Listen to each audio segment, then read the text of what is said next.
बड़े बुजुर्गों को सादर प्रणाम और छोटों का आशीर्वाद। मैं रीता नेगी खूबसूरत पौड़ी शहर से आप सभी दोस्तों का स्वागत करती हूँ। तो दोस्तों कैसे हो आप? उम्मीद करती हूँ आप स्वस्थ होंगे, मस्त होंगे। मैं भी ठीक ही हूँ। और जो मेरे चैनल में नए हो प्लीज़ चैनल को सब्सक्राइब करके बेल आइकन का बटन ज़रूर दबा दें। और मेरे सभी दोस्तों को फूलदेई की हार्दिक शुभकामनाएं। आज है फूलदेई संक्रांत है। आज से चैत का महीना शुरू हो जाता है और डाले जाते हैं देलियों में फूल। तो ये पर्व हमारे उत्तराखंड में ही मनाया जाता है। तो आज से 1 महीने तक देलियों में फूल डाले जाएंगे। तो सुबह सुबह घर का इतना काम रहता है कि मैं वीडियो स्टार्ट नहीं कर पाती हूँ और डिटेल में सुबह की रूटीन भी नहीं दिखा पाती हूँ। तो अभी वीडियो शुरुआत कर रही हूँ और अभी जा रही हूँ मैं सुहानी की स्कूल में, क्योंकि आज बच्ची का है रिजल्ट। तो स्कूल में रिजल्ट देख के आते आज। तो सुहानी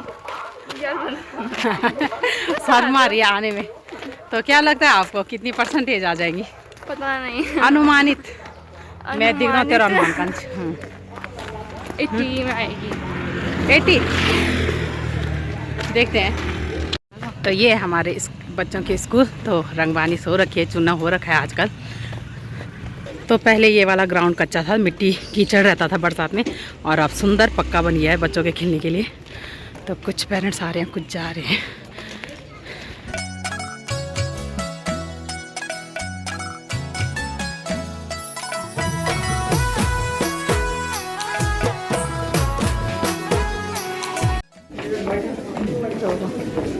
जी नमस्ते। बढ़िया। तो यहाँ पर बच्चों की बुकों की वो लग रखी है, स्कूल सेक्शन। तो फ़ोटो ले लेते हैं इनकी। तो सुहानी का रिज़ल्ट हम ले आए और सर बहुत तारीफ़ कर रहे थे सुहानी की। सुहानी डर तो काफ़ी अच्छा काम किया उसने। चलो परसेंटेज तो जो भी हो, लेकिन मेन चीज़ होती है कि स्कूल में अनुशासन कैसा था, बच्ची कैसी मेहनत करती है। तो सर काफ़ी तारीफ़ कर रहे थे। नहीं, जाते समय सुहानी उदास थी, आते समय बोल रही कितनी खुश हूँ मैं। तो उम्मीद से ज़्यादा नंबर ला रखे उसने। बोल रही कि भैया डरा रहा था मेरे को कि तेरे कम नंबर आएंगे। तो मैंने कहा भैया के कहने से भाई डरा नहीं रहा था, वो तो हौसला दे रहा था। कोई नहीं, डरने की कोई बात नहीं है, मेरे से ज़्यादा ही लगेगी। तो वो तो नहीं डरता। तो बता सुहानी कैसा लग रहा है आपको? रिजल्ट हाथ में है, मस्त लग रहा है, मस्त चकाचक है। तारीफ कर दी सबने मेरी। बहुत बड़ी ज़्यादा खुशी की बात क्या है। बहुत ज़्यादा तारीफ कर दी। फूली नहीं समा रही है सुहानी। वो वीडियो बनाई थी आपने। सुहानी जा रही है दुकान में, तो पैसे दिए मैंने उसको, अपने लिए कुछ लिया चॉकलेट वगैरह। तो आज वैसे ही फूलदेई का त्यौहार और बच्चों का रिजल्ट, तो अच्छा मौका है खुशी मनाने का। तो चॉकलेट ले आए हम। तो अभी रिजल्ट लेके तो आ गए हैं, लेकिन अब जाना है मुझे सतपुली। और सतपुली जाना है मुझे मम्मी को लेके, मम्मी की तबीयत दिखानी है। तो यहाँ पे कर रहे हैं मम्मी नितिन इंतज़ार गाड़ी का हमारा।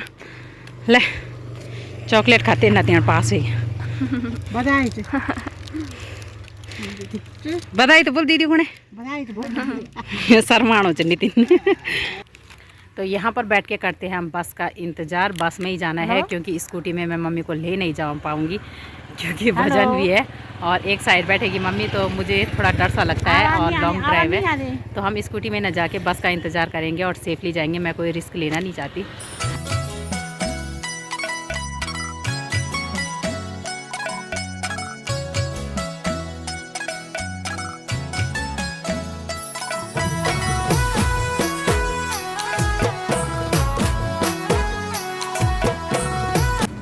तो यहाँ पे बैठ के कर रहे थे हम बस का इंतज़ार। तो फाइनली बस आ चुकी है। तो हम बैठ चुके हैं डायरेक्ट दिल्ली वाली बस में। तो सुबह सुबह जाती है दिल्ली पौड़ी से दिल्ली बस। तो कोटद्वार वाली तो निकल चुकी थी, तो हम दिल्ली वाली बस में जा रहे हैं। और यहाँ से सतपुली ठीक 1 घंटे का रास्ता है, लेकिन बस में टाइम लग जाता है। तो देखते हैं कितने बजे तक पहुँचते हैं।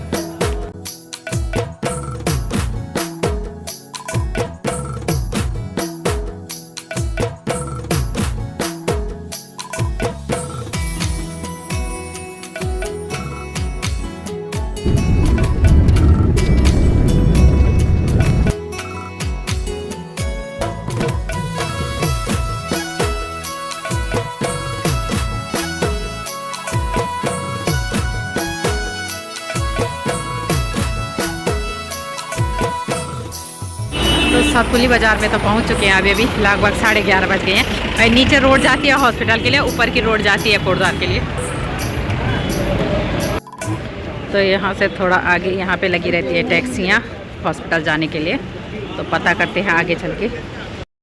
तो पहुँच चुके हैं हम सतपुली हंस फाउंडेशन अस्पताल में। तो काफ़ी अच्छा हॉस्पिटल है, विश्वसनीय हॉस्पिटल है। तो कोई भी बड़ी दिक्कत होती है तो यहीं आते हैं। पहला हमारा जिला अस्पताल पौड़ी है और उसके बाद हम यहीं आते हैं।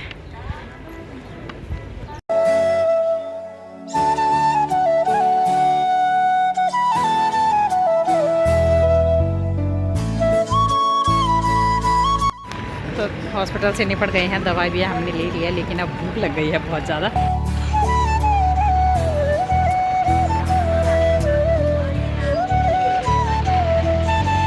तो हमें लग चुकी है भूख, तो जा रहे हैं हम कैंटीन, क्योंकि यहाँ काफ़ी स्वादिष्ट भोजन मिलता है। तो ये रोड जाती है आगे बांगघाट को और इधर जाती है सतपुली को। तो हमें सतपुली होके पौड़ी जाना है, तो पौड़ी इधर से ही जाएंगे।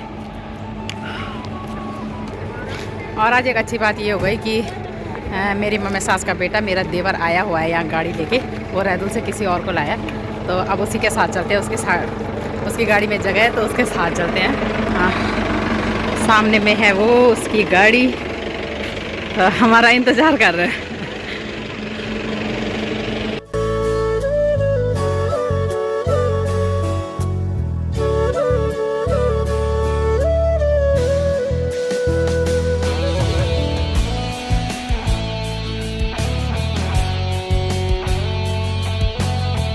डाली डाली फूलों की तुझको बुलाए रे मुसाफिर मेरे उत्तराखंड में। बादलों के ओढ़नी वादियां गीत सुनाए मीठे मीठे मेरे उत्तराखंड में। तो सुबह जहाँ पे बैठ के हम गाड़ी का इंतज़ार कर रहे थे उसी जगह में पहुँच चुके हैं। और मम्मी को थक लग गई है गाड़ी में आते आते। और मुझे थक तो नहीं, लेकिन बहुत नींद आ रही थी गाड़ी में। तो कुछ मौसम भी ऐसे ही हो गया है, तो थोड़े थकान दूर करते हैं, फिर चलते हैं नीचे मोहल्ले की ओर। तो पहुँच गए हम अपने मोहल्ले में। इधर से तो धूप जा चुकी है, लेकिन उस साइड रह चुकी है धूप, तो काफ़ी ठंडा लग रहा है यहाँ पे। तो मम्मी भी आ गई धीरे धीरे। तो अभी अभी बाज़ार से आकर चाय रख दी है मैंने, बच्चों ने तो पी लिया, तो मैंने अपने लिए रख दी है चाय। और कड़ी तो वैसे तो टाइम काफ़ी हो गया, इच्छा भी नहीं कर रही, लेकिन आज बिटिया ने काफ़ी दिनों बाद कड़ी चावल बनाया तो मैं खाऊंगी। तो अभी अभी हॉस्पिटल से घर में पहुंच चुके हैं। 5:30 बजे का टाइम हो चुका है। सुबह सुबह निकले थे घर से, तो शाम का ही टाइम लगभग हो गया। आजकल तो दिन भी काफ़ी बड़े हो गए हैं। तो वैसे दूर तो है हम लोगों के लिए वो हॉस्पिटल, लेकिन वहाँ निःशुल्क इलाज होता है और काफ़ी अच्छा भोजन भी मिलता है। काफ़ी अच्छे वर्कर भी है, प्यार से बात करते हैं, सफाई बहुत रहती है। मतलब कुल मिला के वो हॉस्पिटल काफ़ी अच्छा है। तो इसी विश्वास उम्मीद के साथ वहाँ जाते भी हैं कि इलाज भी अच्छा होगा। तो दिखा के तो आ गए हैं मम्मी को, और थकान भी काफ़ी लग चुकी है। तो इस वीडियो को इतना ही रहने देती हूँ। उम्मीद करती हूँ आप लोगों को वीडियो पसंद आई होगी। तो लाइक भी कर सकते हैं, कमेंट भी कर सकते हैं, और अपने दोस्तों के साथ शेयर भी कर सकते हैं। मैं रीता नेगी फिर मिलती हूँ आपको अगली वीडियो में। तब तक के लिए भाई, जय देवभूमि उत्तराखंड।